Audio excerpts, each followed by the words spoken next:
रामायण केवल एक कथा नहीं अपितु एक दिव्य इतिहास है। एक ऐसा युग जब युद्ध केवल शस्त्रों से नहीं दिव्य अस्त्रों से लड़ा जाता था।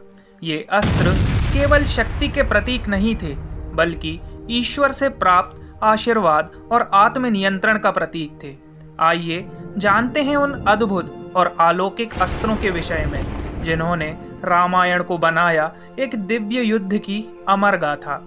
हेलो दोस्तों, स्वागत है आपका हिंदू वैदिक धर्म में। सबसे पहले बात करते हैं ब्रह्मास्त्र की।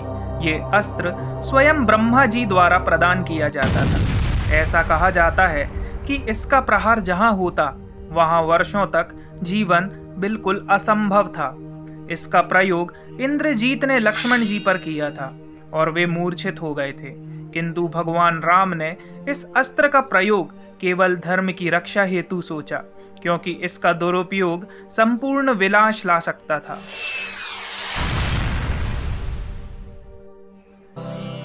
अब बात करते हैं पाशुपतास्त्र की। यह महादेव द्वारा प्रदत्त अत्यंत ही विनाशकारी अस्त्र था।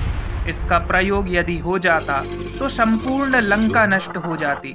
इस अस्त्र का ज्ञान भगवान राम को ऋषि विश्वामित्र द्वारा प्राप्त हुआ था, किंतु मर्यादा पुरुषोत्तम राम ने कभी इसका उपयोग नहीं किया, क्योंकि उनकी विजय का मार्ग नीति और धर्म था, ना कि सर्वनाश।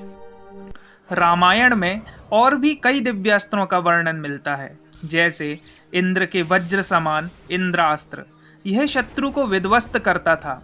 अग्नियास्त्र, अग्निदेव से प्राप्त यह अस्त्र संपूर्ण दाह करने की क्षमता रखता था।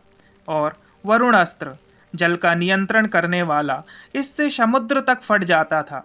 नारायण अस्त्र, यह केवल उन्हीं पर असर करता था जो अधर्म के मार्ग पर हों, और ये भगवान नारायण का सबसे भयंकर और विनाशकारी अस्त्र था। नागास्त्र, नागों की संपूर्ण शक्ति समाहित थी इसमें। इससे इंद्रजीत ने राम और लक्ष्मण को बांधा था। इस अस्त्र से इन अस्त्रों की शक्ति असीम थी, परंतु उससे भी बड़ी शक्ति थी भगवान राम की मर्यादा, संयम और धैर्य। जहां अन्य योद्धा अस्त्रों का दुरुपयोग करते थे, वहीं भगवान श्री राम और लक्ष्मण जी केवल धर्म की रक्षा के लिए ही इन अस्त्रों का स्मरण करते थे। यही कारण है कि वे केवल विजेता नहीं, आदर्श पुरुष कहे गए। रामायण हमें सिखाती है कि शक्ति का प्रयोग सही समय, सही कारण और सही नियत से होना चाहिए। शस्त्र से युद्ध जीता जा सकता है, परंतु अस्त्र का संयम ही सच्चे धर्म योद्धा की पहचान है। अगर आपको यह दिव्य ज्ञान प्रिय लगा हो तो वीडियो को लाइक करें, सब्सक्राइब करें हमारे चैनल हिंदू वैदिक धर्म को। जय श्री राम।